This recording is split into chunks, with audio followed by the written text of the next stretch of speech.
Hello everyone, welcome back to Nepal online school. तपाईँहरूलाई Nepal online स्कुलमा फेरि पनि स्वागत छ।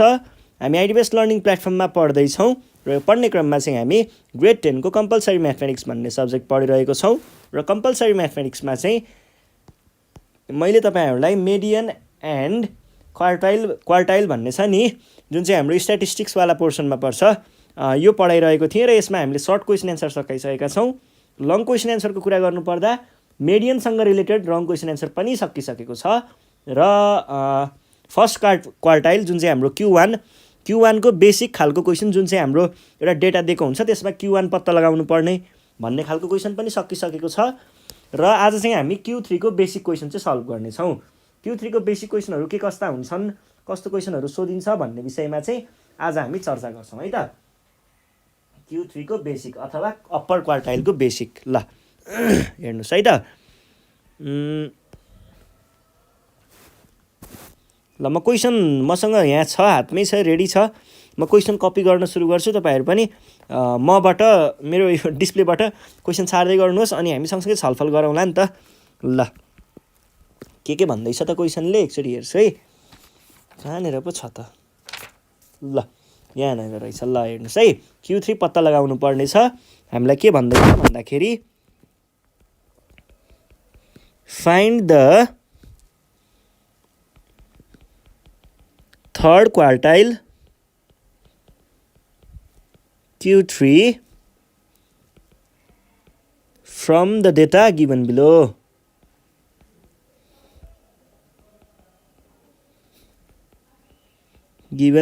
भनेर दिएको छ अनि हामीलाई थर्ड क्वार्टाइल पत्ता लगाउनु पर्ने डेटाहरू चाहिँ यो दिएको छ है। हेर्नुहोस् है,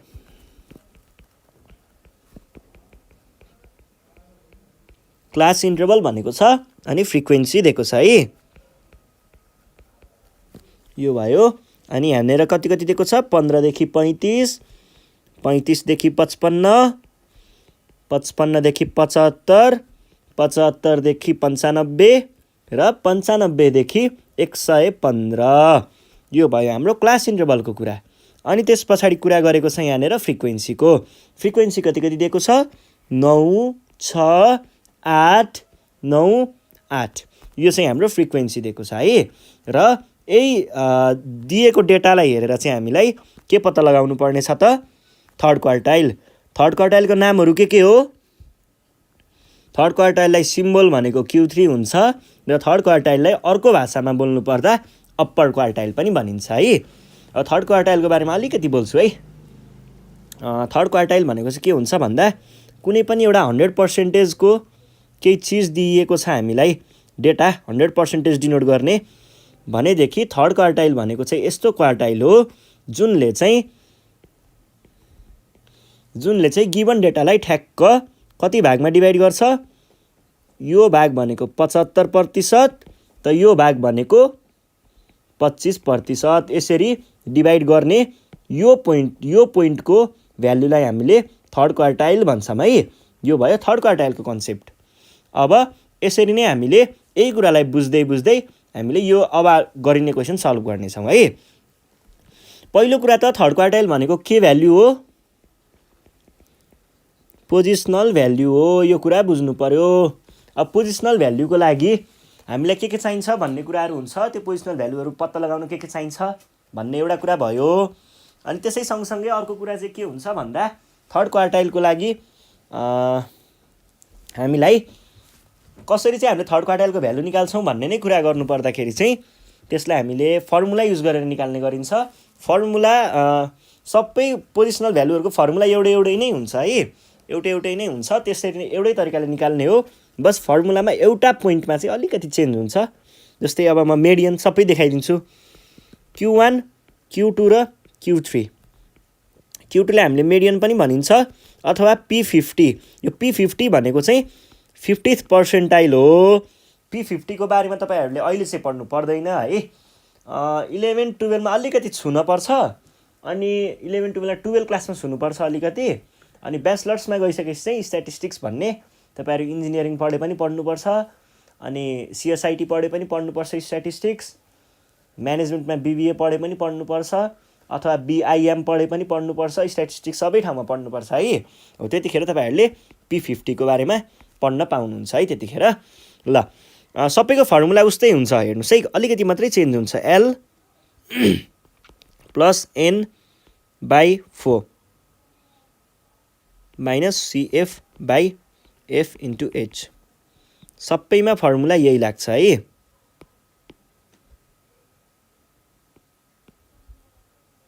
सबैमा फर्मुला यही हुन्छ। बस फर्स्ट क्वार्टाइलमा यहाँनिर यो ठिकै छ, यो भयो। सेकेन्ड क्वार्टाइलमा चाहिँ यहाँ 2 हुन्छ अथवा मिडियनमा, अनि यहाँ चाहिँ 3 हुन्छ। यही हो। अब यो चाहिँ फर्मुला हामीले अहिले युज गर्नुपर्ने। अब यो मिडियनको यस्तो हुँदैन भन्नुहुन्छ भने 2 र 2 काटियो, बाँकी रह्यो कति?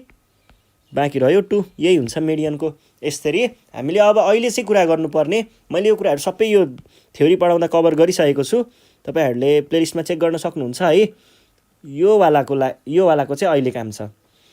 अब सुरुमा के भन्नु पर्यो?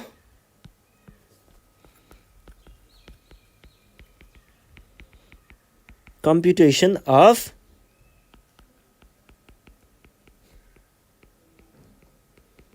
थर्ड क्वार्टाइलको कम्प्युटेसन गर्दाखेरि हामीलाई टेबल त बनाउनु पर्छ, तर के चाहिन्छ त? अब यो तपाईँहरूले कसरी याद गर्नुहुन्छ है? पोजिसनल भ्याल्युमा 3टा मात्रै कुरा चाहिन्छ भनेर याद गर्न पनि सक्नुहुन्छ। होइन भने मलाई याद छैन भन्ने भने यो फर्मुला त याद हुन्छ नि, फर्मुलाबाटै के चाहिन्छ निकाल्न सकिन्छ। हेर्नुहोस् है कसरी भन्दा, यो जुन L छ, L केबाट आउने हो? क्लासबाट। भन्छ क्लासको लागि एउटा चाहियो। N केबाट आउने हो? फ्रिक्वेन्सीबाट। भन्छ फ्रिक्वेन्सीको लागि एउटा चाहियो। CF केबाट आउने हो? यो CFबाटै आउने हो। भन्छ CF को लागि पनि एउटा कलम चाहियो। H केबाट आउने हो? क्लासबाटै आउने हो। फ्रिक्वेन्सी केबाट आउने हो? फ्रिक्वेन्सीबाटै आउने हो। भन्छ जम्मै 3वटा कलम चाहिँ चाहिने रहेछ है त। ल 3वटा कलम बनाउनुहोस् त। एउटा बनाउनु पर्यो क्लास इन्टरभल भनेर, अर्को अनि अझै अर्को भनेको क्युमुलेटिभ फ्रिक्वेन्सी भनेर है। ल यो भयो। अब यसमा भ्याल्युहरू राख्नुपर्छ है। भ्याल्युहरू राख्न त्यस्तो गाह्रो हुँदैन, त्यही अगाडिको 2टा चाहिँ क्वेसनले जे भनेको छ त्यही नै राख्ने हो। ल म पहिला यो अगाडिको 2टा चाहिँ राखेर देखाउँछु है त। क्लास इन्टरभलको लागि के दिएको छ? 15 35 35 55 55 75 75 95 95 115 अनि तलको केही छैन तल।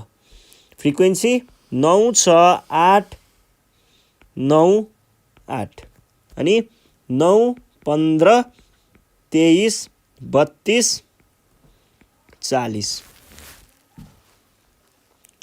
यो कसरी लेखियो भनेर मैले त सुइसी लेखिदिएँ, कसरी लेखियो भनेर त भनिनँ। अब हेर्नुहोस्, अब भन्छु है। यो चाहिँ के हुन्छ भन्दाखेरि, यो 9 जुन छ, यो 9 यहाँ गएर बस्छ सुरुमा, अनि यो 9 यही 9 यो जुन 9 छ यही 9 तल आउँछ, योसँग जोडिन्छ, फर्किन्छ, 15 भयो। यो 15 तल आउँछ, योसँग जोडिन्छ, फर्किन्छ, 23 भयो। यही 23 तल आउँछ, योसँग जोडिन्छ, फर्किन्छ, 32 भयो। अब यही 32 तल आउँछ, जोडिन्छ, फर्किन्छ, 40 भयो। र क्युमुलेटिभ फ्रिक्वेन्सीको लास्टमा लेखेको भ्यालु सधैँ के हुन्छ? n = 40 भनेको यो 40 नै हाम्रो n को भ्यालु हुन्छ है। ल यो थाहा पाइसके पछाडि हामीले अब के गर्छौँ? Q3 निकाल्नको लागि Q3 को पोजिसन अथवा कुन चाहिँ ठाउँमा पर्छ, कहाँनिर पर्छ त, कुन क्लासमा पर्छ त भन्ने कुरा पहिला जान्न जरुरी छ है। त्यसको लागि ल हामी के भन्छौँ? Q3 lies in 3n/4th position. n को भ्यालु कति छ? 40 पोजिसन भनेको कुन भयो? हेर्नुहोस् त, 10 मान्छे 30th पोजिसन।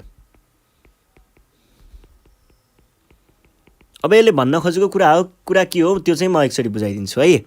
यो 40औं पोजिसन अनि Q3 को के रिलेसन छ भन्ने कुरा हेर्नुहोस् है। फ्रिक्वेन्सीमा जानुहोस्, 9 वटा भनेको छ भनेपछि यहाँनिर के पर्यो?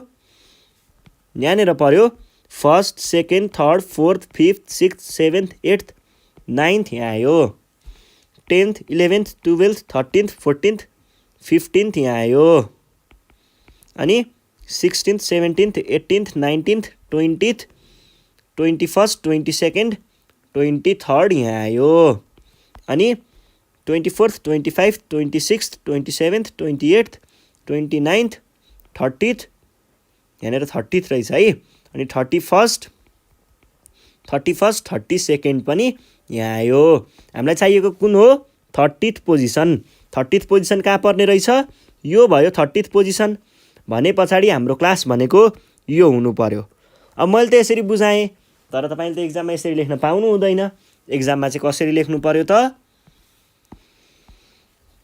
CF just greater than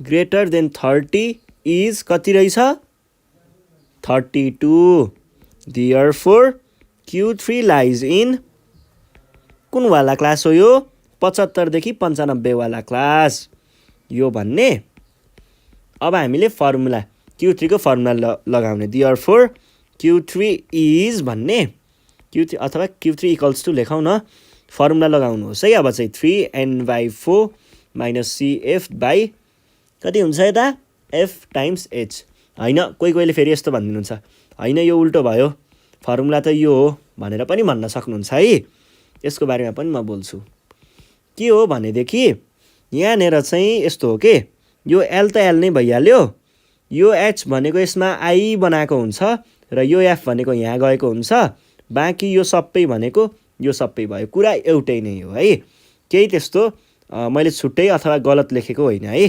बुकमा अर्कै तरिकाले पनि दिएको हुनसक्छ यो पनि राइट नै हो है ल अब हामी भ्यालुहरू राखौँ L भनेको के भयो क्लासको लोअर भ्याल्यु भनेको 75 प्लस अनि 3n/4 भनेको 3n/4 को मैले भर्खरै भ्यालु निकालेको छु हेर्नुस् त 30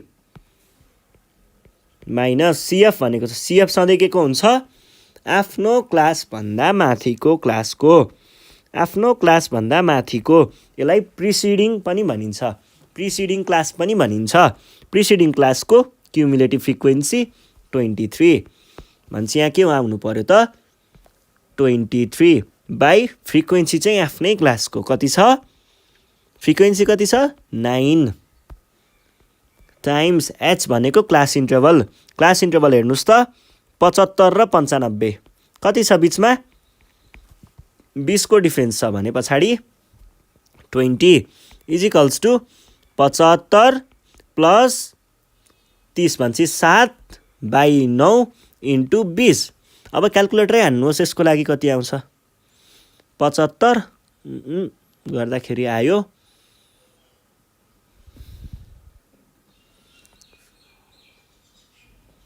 90.55 र यो हाम्रो एन्सर भयो है यसरी हामीले कुनै पनि दिएको डेटाको कन्टिन्युअस सिरिजवाला थियो कन्टिन्युअस सिरिजको चाहिँ हामीले क्वार्टाइल पत्ता लगाउन सकिन्छ गाह्रो कुराहरू हुँदैन के बस कुरा बुझियो भने नि यस्तो सजिलो हुन्छ नि ल अर्को क्वेसन पनि एउटा सल्भ गरिदिइहालौँ अनि थाहा हुन्छ find the third quartile Q3 from the given data तल दिएको डेटाबाट Q3 पत्ता लगाउनुहोस् भनेर भनेको छ अब डेटा के दिएको छ त नि भन्ने विषयमा कुरा गर्नु पर्दा मार्क्स अब्टेन्ड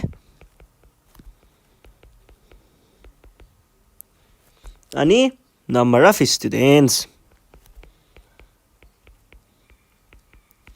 अनि के दिएको छ 0 देखि 6 6 देखि 12 12 देखि 18 18 देखि 24 24 देखि 30 र 30 देखि 36 सम्म दिएको छ 5 6 4 4 5 3 2 यो भयो हाम्रो डेटा कस्तो खालको डेटा हो यो कन्टिन्युअस डेटा हो कसरी कन्टिन्युअस भयो त कसरी भयो भन्दा बीचमा यहाँनिर ड्यास दिएको छ, ड्यासले के जनाइरहेको छ 24 देखि 30 अथवा 12 देखि 18 यसरी कुनै पोइन्टदेखि कुनै पोइन्टसम्म भयो भने त्यसलाई हामीले कन्टिन्युअस डेटा भनेर भन्ने गरिन्छ है त। यो भयो। ल अब निकाल्ने फर्मुला यताउता कुराहरू दायाँ बायाँ क्याल्कुलेसनहरू सबै सजिलो छ, अगाडि गरेको जस्तै हो। के गर्नु पर्यो, पहिला कम्पुटेसन अफ Q3 भन्ने, अनि टेबल बनाउने। पोजिसनल भ्याल्युको लागि टेबलमा के चाहिन्छ, फ्रिक्वेन्सी, क्युमुलेटिभ फ्रिक्वेन्सी अनि अर्को क्लास इन्टरभल। ल अब यो तीनटा राखौँ है त। यो तीनटा राख्नु पर्दाखेरि यो भयो। ल क्लास इन्टरभल भनेर राखौँ है पहिला, होइन म्याक्स अब्टेन्ड रहेछ। म्याक्स अब्टेन्ड अनि फ्रिक्वेन्सी अथवा नम्बर अफ स्टुडेन्ट्स एउटै हो कुरा।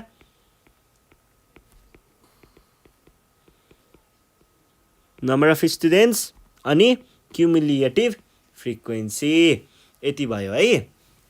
अब हामीले के गरौँ, म्याक्स अब्टेन्डमा के छ, म्याक्स अब्टेन्डको भ्यालुहरू राख्नुहोस् त। 0 देखि 6 0 देखि 6 6 देखि 12 12 देखि 18 18 देखि 24 24 देखि 30 30 देखि 36। फ्रिक्वेन्सी 5 6 4 5 3 2। क्युमुलेटिभ फ्रिक्वेन्सी कसरी राख्ने, यो गयो यहाँ बस्यो, यो गयो तल गयो जोडियो फर्कियो, यो गयो तल गयो जोडियो फर्कियो, यो गयो तल गयो जोडियो फर्कियो, तल गयो जोडियो फर्कियो, तल गयो जोडियो फर्कियो, तल गयो n = भएर बस्यो है त। ल n को भ्यालु पनि पत्ता लाग्यो। अब हामीलाई Q3 को पोजिसनको बारेमा पत्ता लगाउनु पर्नेछ। कुन क्लासमा पर्छ Q3 भनेर हामीले निकाल्नु पर्छ। निकै नै सजिलो फर्मुला छ है। Q3 लाइज इन, कहाँनिर पर्छ त, 3n/4 पोजिसन। n को भ्यालु कति छ 25, 25/4 वाला पोजिसन। यो भनेको कति आउँछ त, ल क्याल्कुलेटरमा हान्नुहोस् है। यो भनेको आयो मेरो क्याल्कुलेटरमा चाहिँ 18.75 देखायो है। ल यति पोजिसनमा पर्ने रहेछ। अब यो भनेको चाहिँ के हो त, यति पोजिसनमा पर्छ भन्नुको अर्थ, ल यहाँबाट थाहा हुन्छ कि यो भनेको के हो भनेर। हेर्नुहोस् है, यहाँनिर के पर्ने रहेछ भन्दा 1st 2nd 3rd 4th 5th 6th 7th 8th 9th 10th 11th अनि 12th 13th 14th 15th 16th 17th 18th 19th अनि 20th भनेको 20th चाहिँ यहाँ पर्ने रहेछ है। 20th अनि 21st 22nd 23rd यति चाहिँ यहाँ पर्यो। 23rd 24th 25th यहाँ पर्यो। ल हामीलाई चाहिएको कुन हो 18.75। 18.75 भनेको कहाँ पर्ने रहेछ त भनेर 16 17 18 18.75 भनेको यहाँ 20तिर कता पर्छ है। भने पछाडि यो कुन क्लासमा पर्ने रहेछ 18 देखि 24 वाला क्लासमा। ल के लेख्ने, अब यो त मैले देखाएँ, तर लेख्दाखेरि चाहिँ CF just greater than 18.75 is कति छ, जस्ट ग्रेटर भनेको 20 छ भने पछाडि यहाँनिर 20 लेख्ने। CF जस्ट ग्रेटर देन भनेको 20 आयो है। 18.75 भनेको 20 आयो।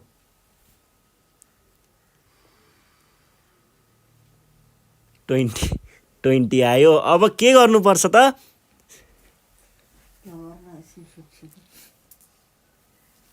आयो है। अब हामीले के गर्नु पर्यो भन्दाखेरि CF जस्ट ग्रेटर देन भन्ने कुरा त भइहाल्यो।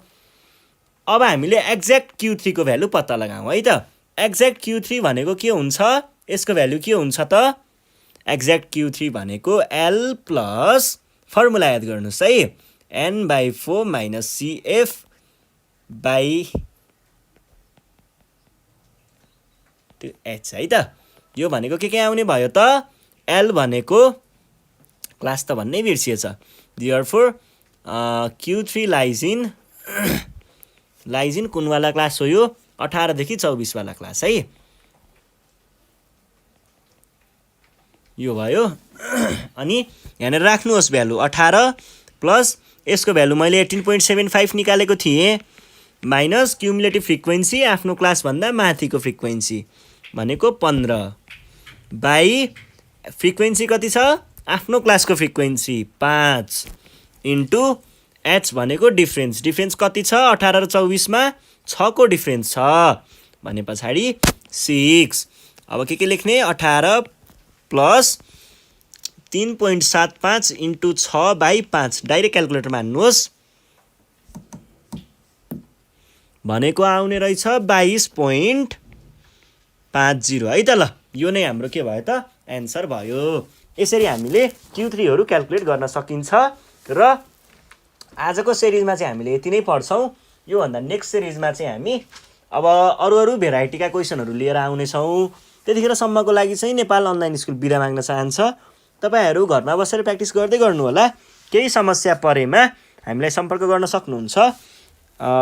नम्बर 9849595895 यसमा कन्ट्याक्ट गरेर आफ्नो प्रब्लमहरू राख्न सक्नुहुन्छ।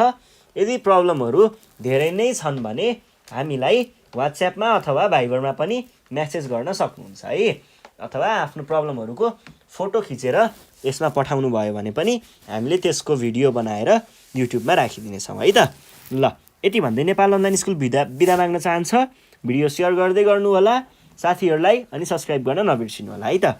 धन्यवाद।